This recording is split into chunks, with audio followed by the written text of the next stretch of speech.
नमस्कार। वास्तु लता तायडे इस YouTube channel में मैं वास्तु कंसल्टेंट लता तायडे आपका स्वागत करती हूँ। आज हम देखते हैं कि जो हमारे पंचमहाभूता है, ये पंचमहाभूता क्या है, पंचमहाभूता का निर्माण किस तरीके से हुआ है, इस निर्माण के कार्य में जो ये पंचमहाभूत यानी कि पांच तत्व जो है ये तैयार हो गए हैं, इनका हमारे सृष्टि में क्या रोल है। उसके साथ ही हमने जो भवन बनाया, हमने जो ऑफिस बनाया, हमने जो फैक्ट्री बनाई, इस हमारे वास्तु में इस पंचमहाभूता का क्या रोल है। उसके साथ ही जो हमारा शरीर है, इस शरीर में इस पंचमहाभूता का क्या रोल होता है। ये जो पंचमहाभूता है ये पूरे सृष्टि में इनका संचार है, क्योंकि पूरी सृष्टि ही पंचमहाभूता से बनी है। इस सृष्टि के पंचमहाभूता, हमारे वास्तु के पंचमहाभूता और हमारे शरीर में जो पंचमहाभूता है, इनका एक रिदम हो जाए, एक रिदम के साथ ये आ जाए तो लाइफ जो है ये बहुत ही अच्छी बन जाती है। देखिए ना आप ही, अगर कभी हमारा जो शरीर है, इस शरीर में अगर जल की कमी हो जाए तो क्या होगा? डिहाइड्रेशन होगा। फायर एलिमेंट कम हो जाए तो आंखों की रोशनी धीरे धीरे कम होने लगेगी। भूख जो है, हम जो भी फूड सेवन कर रहे हैं, अन्न ग्रहण कर रहे हैं, उसका जो पाचन होना चाहिए वो नहीं होगा। तो जो ये पंचमहाभूत है ये हमारे शरीर के लिए कितने इंपॉर्टेंस है। उसके साथ ही हमारा जो वास्तु है, वास्तु में भी जो हमारी 8 दिशाएं हैं, ईस्ट वेस्ट नॉर्थ साउथ, उस तरीके से हमारी 4 मेन दिशा और 4 उपदिशा। उसके साथ ही हमारे जो जोन होते हैं, यानी कि 16 जोन, इन 16 जोन में हमारे इन पंचमहाभूता का क्या रोल होता है, इनको किस तरीके से बैलेंस करना चाहिए। ये अगर कहीं पर एक्सटेंडेड हो रहे, ज्यादा बढ़ रहे हैं, कहीं पर कम हो रहे, उनकी एनर्जी कम मिल रही है हमें, तो वहां पर हमें कौन से तत्व की मदद से जो उपाय हम वास्तु में करते हैं, ये उपाय करने चाहिए। वास्तुशास्त्र ये कोई तोड़ फोड़ का विज्ञान नहीं है। और दूसरा, यहाँ पर आप प्लास्टिक की टेप लगा दो, यहाँ पर आप ये लगा दो, उससे ये सिर्फ मलम पट्टी होती है। वैसे भी प्लास्टिक की टेप तो लगानी ही नहीं चाहिए, क्योंकि प्लास्टिक की टेप, प्लास्टिक में एनर्जी नहीं होती है, बैड एनर्जी कंडक्टर है, इसलिए उसमें एनर्जी ही नहीं है, उससे हमें कुछ फायदा भी नहीं होता। और जो हमारे ग्रंथ लिख के रखे हैं हमारे ऋषि मुनियों ने, उन ग्रंथा में कहीं पर भी प्लास्टिक उस वक्त था ही नहीं है, तो उसका कहीं पर भी उल्लेख भी नहीं है। तो इन पंचमहाभूता को बैलेंस करके हम अपने वास्तु में बहुत अच्छे परिणाम ला सकते हैं। तो हम देखते हैं ये जो पंचमहाभूता है इनके बारे में, इनका निर्माण किस तरीके से होता है, ये एक दूसरे को कैसे हेल्प करते हैं, और एक दूसरे को किस तरीके से ये, इनके एक दूसरे के एंटी एलिमेंट भी होते हैं, यानी कि एक दूसरे के ये शत्रु भी होते हैं। तो ये भी हम देखते हैं। तो स्टार्ट करते हैं आज का हमारा वास्तु का जो ये क्लास है ऑनलाइन यूट्यूब पर, वो क्लास। उसके लिए मुझे एक जो स्लाइड है वो यहाँ पर शेयर करनी पड़ेगी। ये वीडियो जो है, ये अगर आप अंत तक देखोगे, लास्ट तक इस वीडियो को, तो आपको बहुत सारी जानकारी जो है वो यहाँ पर मिल जाएगी। और अगर आपको ये वास्तु का नॉलेज पसंद आया तो लाइक और सब्सक्राइब जो है वो तो बनता ही है। तो चलिए आगे बढ़ते हैं। जो हमारी सृष्टि की निर्मित हुई, तब उस वक्त इस हमारी सृष्टि पर, हमारी अर्थ पर सभी जगह पर पानी ही पानी था। ये तो हम सभी को पता है कि सभी जगह पर पानी ही पानी था। तो यहाँ पर ये जो सबसे पहले हम मानेंगे कि हमारी अर्थ पर जो है वो सबसे पहले आ गया ये वाटर एलिमेंट। ठीक है। उसके बाद जब ये पानी थोड़ा थोड़ा कम होने लगा तो यहाँ से पेड़ पौधे जो है वो उगने लगे। अब जो पेड़ पौधे हैं, इन पेड़ पौधों के कारण हमें क्या मिलता है? ऑक्सीजन, यानी कि वायु।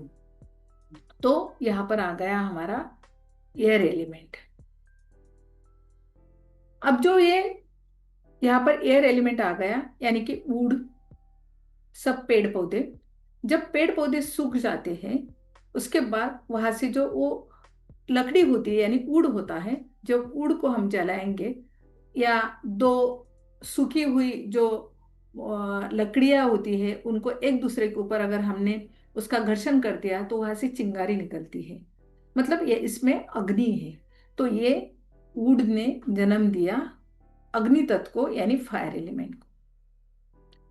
फायर एलिमेंट जो है, जब ये वुड जब जल गया तो उसके कारण वहां पर ऐश निकली।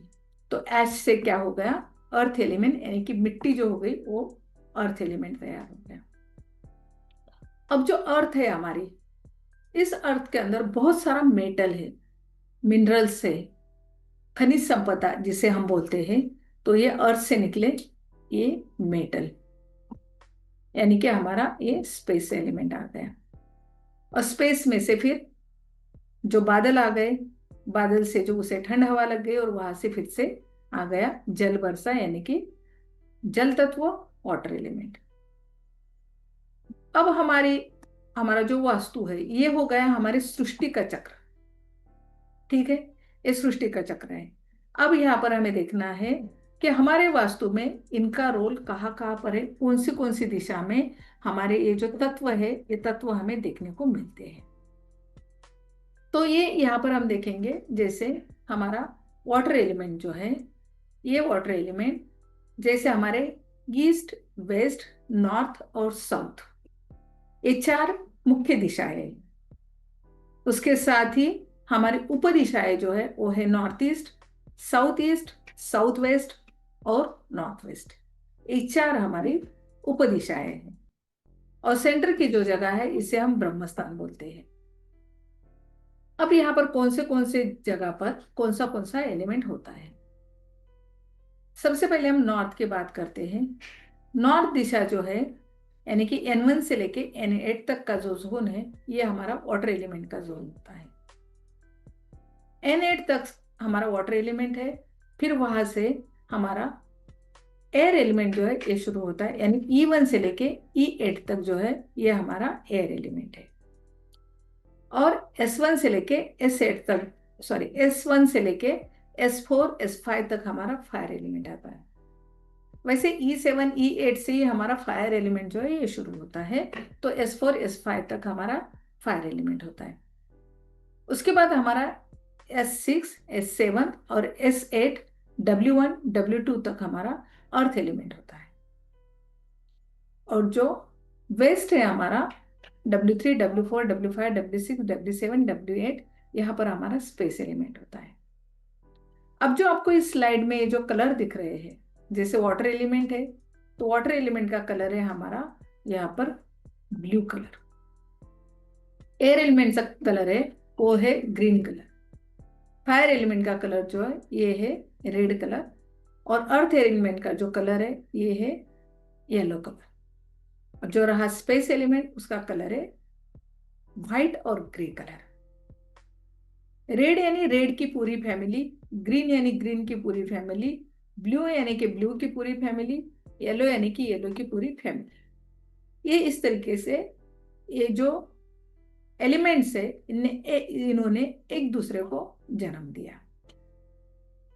अब आगे के पार्ट में हम देखते हैं कि यहाँ पर जो एक दूसरे को इन्होंने जन्म दिया उस तरीके से एक दूसरे को ये कम भी किस तरीके से करते हैं ये हम देखते हैं आगे। पंचमहाभूता का ये जो चक्रा है, इस चक्रा को जैसे किसने किसको जन्म दिया, किसने किसको कम कर दिया, तो ये अगर आप समझ जाओगे तो हम अपनी वास्तु में, हमारा जो भी वास्तु है, रहने का भवन है, हमारा ऑफिस है, हमारा फैक्ट्री है, तो उसमें हम इन चक्रा की मदद से पूरे वास्तु को बैलेंस कर सकते हैं।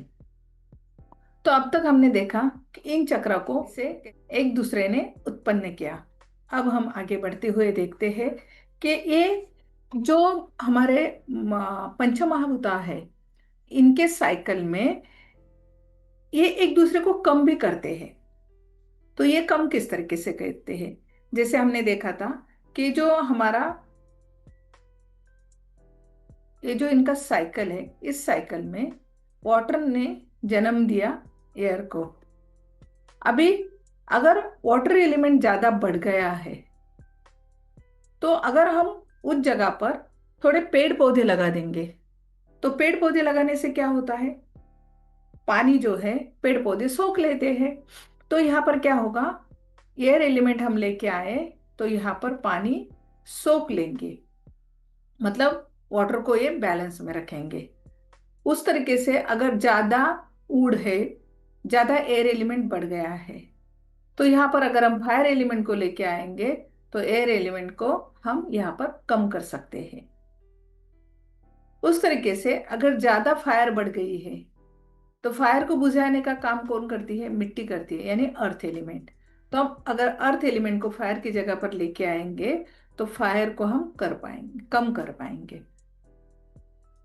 अगर अर्थ जो है, अर्थ ज्यादा, अर्थ एलिमेंट जो है ये ज्यादा एक्सटेंडेड हो गया, ज्यादा बढ़ गया है, तो यहाँ से हम अगर मेटल को लेके आएंगे, मतलब मेटल निकाल लेंगे यहाँ से, तो ये अर्थ एलिमेंट जो है ये बैलेंस हो जाएगा।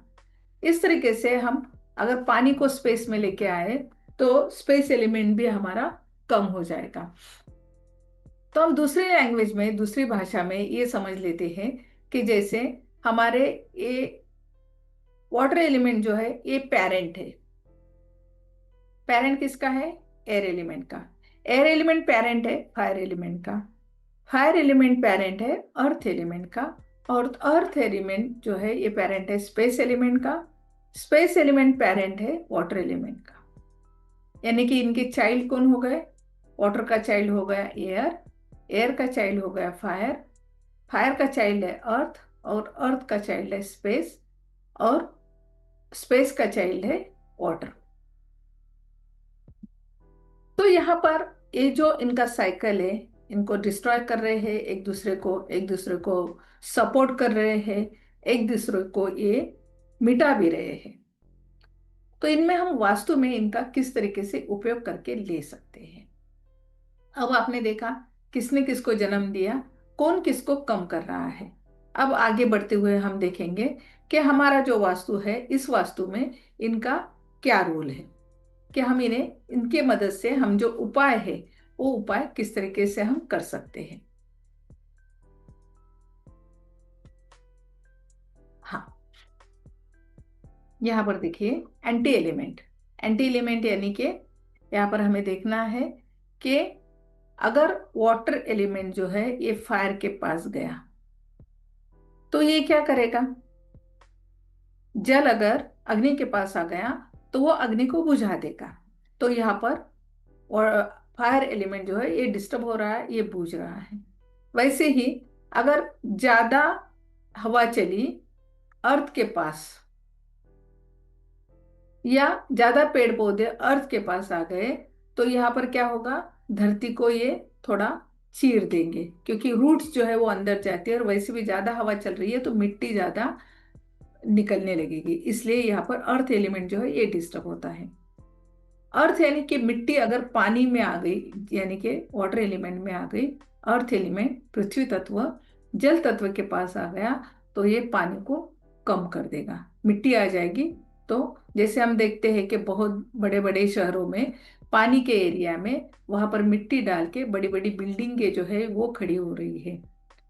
अगर उनका कंस्ट्रक्शन जो है अगर वो पावरफुल नहीं है तो वो बिल्डिंग गिर जाती है। अगर अच्छे से पावरफुल किया तो वो गिरने की संभावना कम होती है, लेकिन भविष्य में जाके कुछ ना कुछ दिक्कतें जो है वो आ सकती है।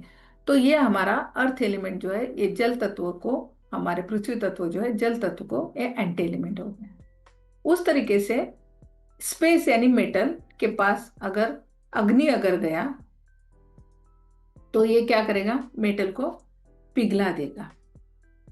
उसके साथ ही मेटल जो है ये एयर के पास आ गया, तो मेटल से हम क्या कर सकते हैं, पेड़ों को काट भी सकते हैं। तो ये एयर एलिमेंट को भी बैलेंस कर दिया है। अभी देखिए ये एंटी एलिमेंट जो है कौन किसका है, वाटर का एंटी एलिमेंट है फायर, फायर का एंटी एलिमेंट है वाटर, एयर का एंटी एलिमेंट है अर्थ, अर्थ का एंटी एलिमेंट है एयर, अर्थ का एंटी एलिमेंट है वाटर, वाटर का अर्थ एलिमेंट है, एंटी एलिमेंट है अर्थ। तो ये एक दूसरे के ये एंटी एलिमेंट का ये साइकिल जो है, ये साइकिल हम देख रहे हैं। अभी जैसे हमने ये पूरा साइकिल देख लिया, यहाँ पर मैं फिर से एक बार रिपीट करती हूँ। ये हमारा नॉर्थ का जोन है। ये जो जोन है air element, sorry water element का, यानी जल तत्व का, ये हमारा N1 से लेके N8 तक जो है, ये हमारा वाटर एलिमेंट का जोन है। अगर यहाँ पर चूल्हा आ गया, यानी कि रसोई यहाँ पर आ गई, N1 से लेके N8 तक अगर रसोई आ गई, तो यहाँ पर हमें क्या उपाय करना चाहिए। जैसे एयर एलिमेंट जो है, वाटर का बच्चा एयर है और फायर का पिता जो है ये एयर है। तो यहाँ पर हमने एयर को लेके आए। जैसे ये एक चूल्हा है, इस चूल्हे के ऊपर एयर एलिमेंट का जो कलर है वो है ग्रीन कलर। यहाँ पर आपको दिख रहा है ग्रीन कलर। ग्रीन कलर का प्लेटफॉर्म अगर हम लगा रहे हैं यहाँ पर, तो ये वाटर को और फायर को, यानी कि जल तत्व को और अग्नि तत्व को एक दूसरे से कट कर देगा।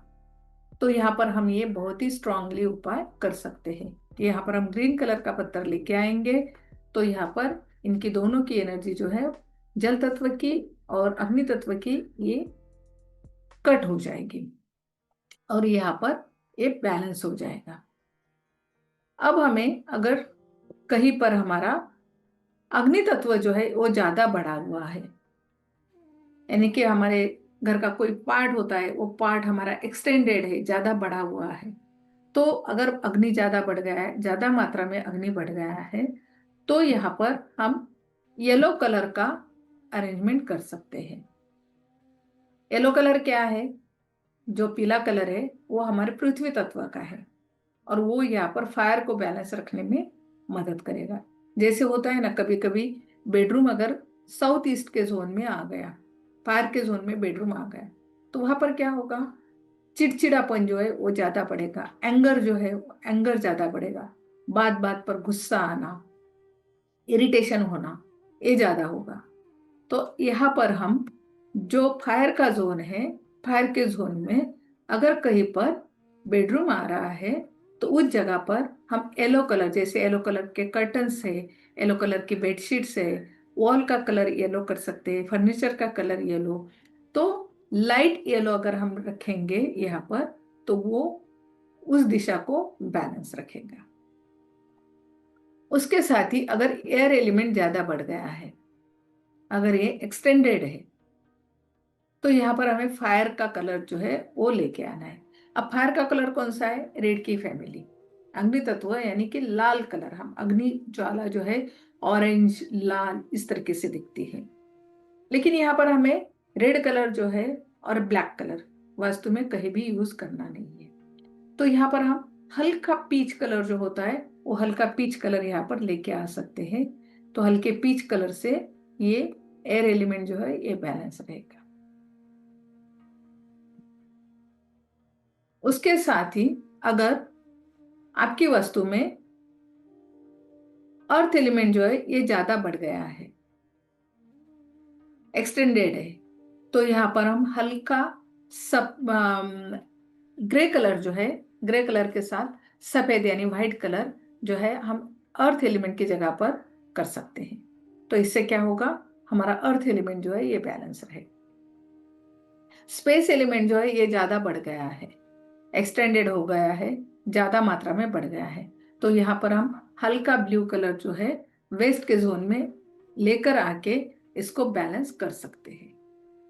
अगर अग्नि ज्यादा बढ़ गया तो यहाँ पर हमें, सॉरी, जल ज्यादा बढ़ गया यानी वाटर एलिमेंट ज्यादा बढ़ गया, तो यहाँ पर भी हम एयर एलिमेंट को लाके यहाँ पर बैलेंस कर सकते हैं।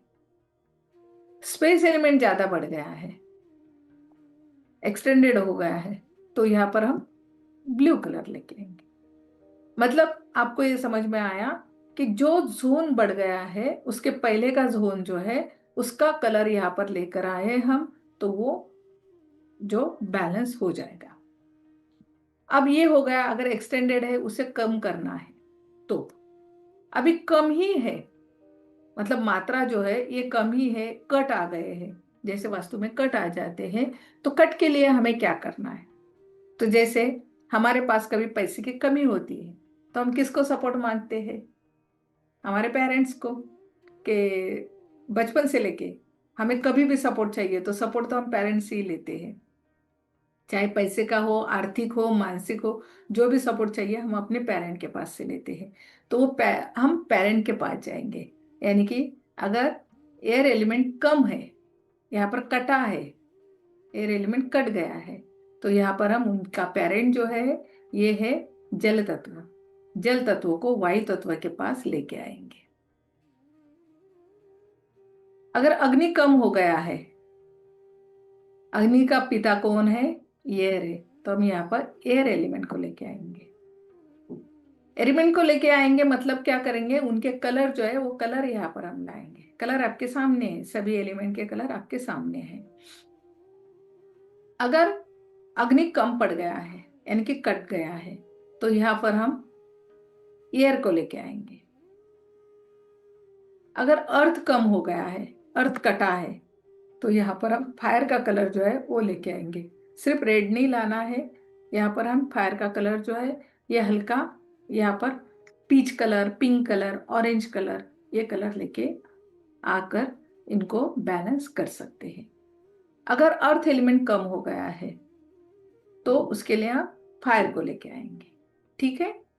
अभी स्पेस एलिमेंट जो है, स्पेस एलिमेंट कट गया है, यानी कि आकाश तत्व कट गया है। आकाश का पिता है पृथ्वी, तो हम पृथ्वी तत्व का जो कलर है हल्का पीला कलर वो यहाँ पर लेके आएंगे। और अगर जल तत्व कट गया है, जल तत्व ही कम हो गया है, तो हम यहाँ पर आकाश तत्व यानी इनके कलर है आकाश तत्व के व्हाइट और ग्रे, व्हाइट और ग्रे कलर से हम यहाँ पर ट्रीटमेंट करेंगे। तो ये हमें वास्तु में हम इनको पंचमहाभूता को अगर बैलेंस कर लें, तो पंचमहाभूता को बैलेंस करके हम अपनी वास्तु में बहुत अच्छा उपाय जो है वो उपाय हम कर सकते हैं इन सभी कलर के माध्यम से। हर एक तत्व का एक एक कलर होता है। मैं लास्ट में एक बार फिर से कलर रिपीट करती हूँ। जो हमारा जल तत्व यानी वाटर एलिमेंट है, इसका कलर है ब्लैक और ब्लू।